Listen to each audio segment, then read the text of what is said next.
Welcome back. चलिए alternating chapter की बात कर रहे हैं हम लोग। एक क्वेश्चन है, समझ लीजिए। अगर आपने कर लिया तो सो फार सो गुड, नहीं कर पाए हैं तो अभी कर लीजिएगा।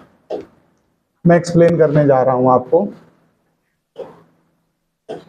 क्वेश्चन कुछ इस तरीके से हमारे पास देखिए, when a series combination of inductance मतलब coil and resistance are connected with a 10 volt 50 hertz AC source। पहले हम इतना डायग्राम में आपको रिप्रेजेंट कर दें तो आपको आसानी समझ में आएगी बात।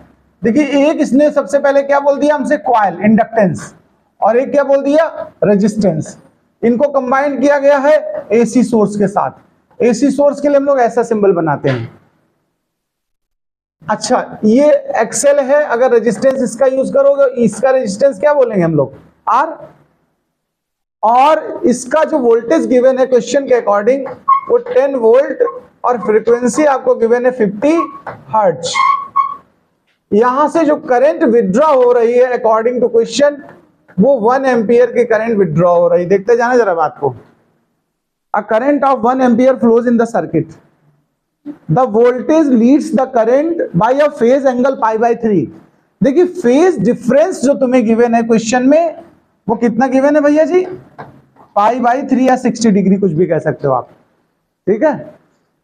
Calculate the values of resistance and inductance. R की वैल्यू हमें चाहिए और एल की चाहिए।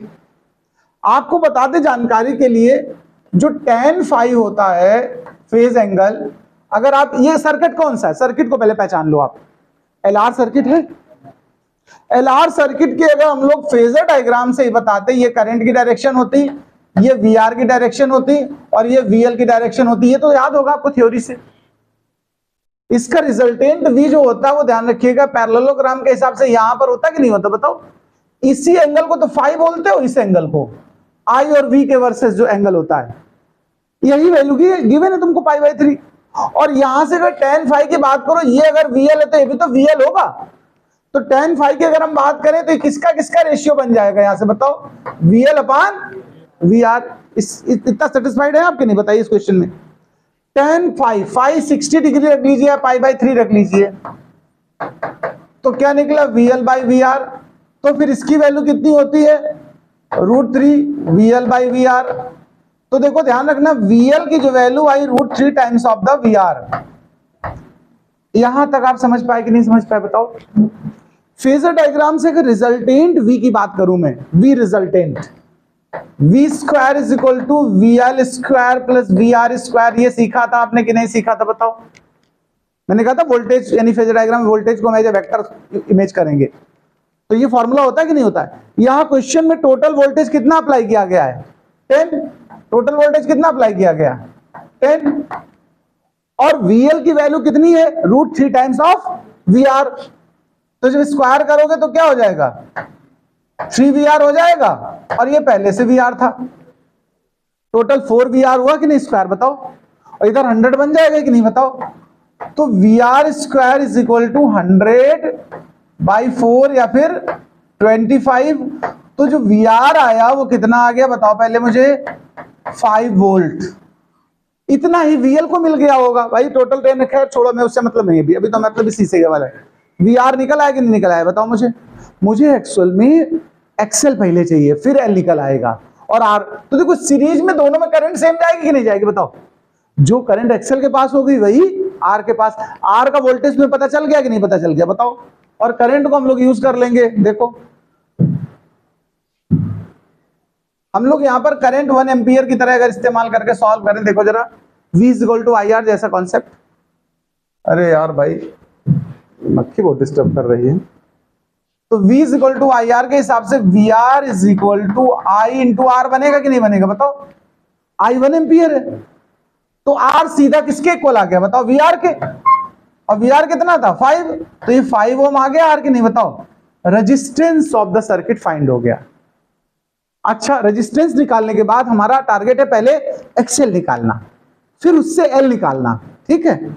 एक्सेल की अगर हम बात करें, यहां पर गौर से समझना जरा बात को, तो हम कहेंगे Z square is equal to XL square plus R square. बोलो, यहां से निकाल सकते हो या एक काम करो यहां से भी, इसको हम लोग एक्सेल कहते हैं कि नहीं कहते? अब ऐसे ऐसे भी एक्सेल निकाल सकते हो। tan phi से निकाल लो, थोड़ा और आसान रहेगा, फालतू में माना करो। tan phi से निकाले दे रहे हैं, इसका भी यूज करके निकाल सकते थे लेकिन हम tan phi का इस्तेमाल कर रहे हैं।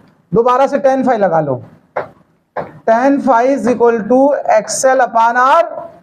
आर हमने निकाल ही लिया है और tan phi की वैल्यू √3, बोलो tan 60 हो चुका था ना, तो इस हिसाब से एक्सेल क्या निकल के आया बताओ? r into √3।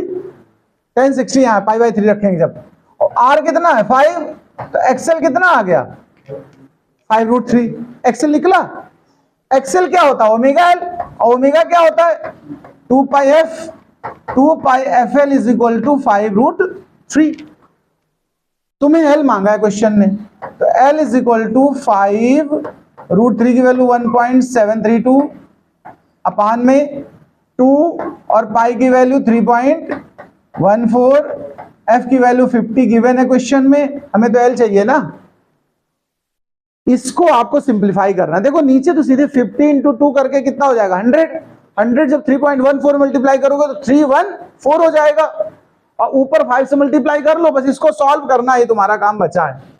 अभी हम सॉल्व करवा करके निकालते हैं। देखो 5 से मल्टीप्लाई कर दो, 5 2 जा 10, 5 3 जा 15 और 1 16, 5 7 जा 35 और 1 कितना हुआ 36, 5 1 जा 5 और 3 8, डेसिमल यहां पर, और नीचे 314 हो चुका कि नहीं हो चुका बताओ? अब डिवाइड करो 314 से इसमें, तो क्या 8 में डिवाइड हो पाएगा पहले बताओ? तो हमने क्या किया, डेसिमल लगा दिया। अब ये क्वेश्चन में क्या बन चुका है 86। अभी भी 314 से डिवाइड हो सकता है क्या 86 में? नहीं हो सकता, तो एक 0 बढ़ा लीजिए। तो अब ये क्वेश्चन ऊपर क्या बन चुका 866। 866 में 314 से डिवाइड करिए, तो पहले 2 टाइम जाएगा कि नहीं जाएगा बताओ? 628। बोलो, फिर जो समथिंग बचेगा आगे का डेसिमल करते रहिएगा, नोट करिए। तो जब डिवाइड करोगे तो 7 आएगा, एक और आगे बढ़ा के डिवाइड कर सकते हो 6 आएगा। और ये हम लोगों ने एल निकाला, इसलिए इसकी यूनिट क्या रहेगी हेनरी, ध्यान रखिएगा। एल निकालेंगे तो हेनरी, एक्सएल निकालेंगे तो ओम, नोट करें।